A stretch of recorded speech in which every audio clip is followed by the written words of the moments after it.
থুইয়া মাইয়া বলা থুইয়া মসজিদের রিমান্ডের গন্ডির মধ্যে আছে। সরকারের চাকরি করে, বেসরকারি চাকরি করে, ডিউটি কয় ঘন্টা? কয় না? আর ইমাম চাকরি করে মসজিদে কয় ঘন্টা? 24 ঘন্টা। একক তো না থাকলে রিক্সা ড্রাইভার কয় গেছিলেন কই?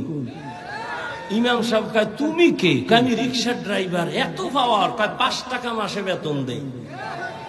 এরকম বেয়াদব আছে না নাই? শিয়ালের হাতে মুরগি।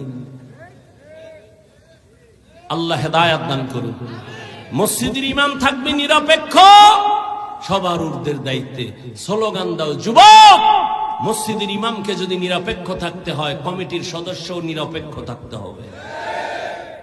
কমিটির সদস্য যদি ধান্দাবাজি আর পচা রাজনীতি করে, প্রত্যেক ইমাম রসুলের রাজনীতি মাইক লাগায় করবে।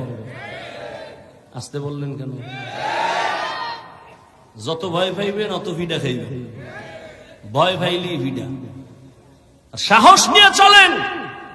আমাদের অস্ত্র নাই, বাড়ি নাই, গাড়ি নাই, টাকা নাই, কিচ্ছু নাই। এরপর সব টাকাওয়ালা অস্ত্রওয়ালারা আলেম ওলামাকে ভয় পায়। কিন্তু কপাল খারাপ আমগো, এক প্লেটে খাইতে পারলাম না। যদি খাইতে পারতাম, এদেশের নাস্তিক বেঈমান কথা বলার আগে আলেমদের অনুমতি নিতে হতো।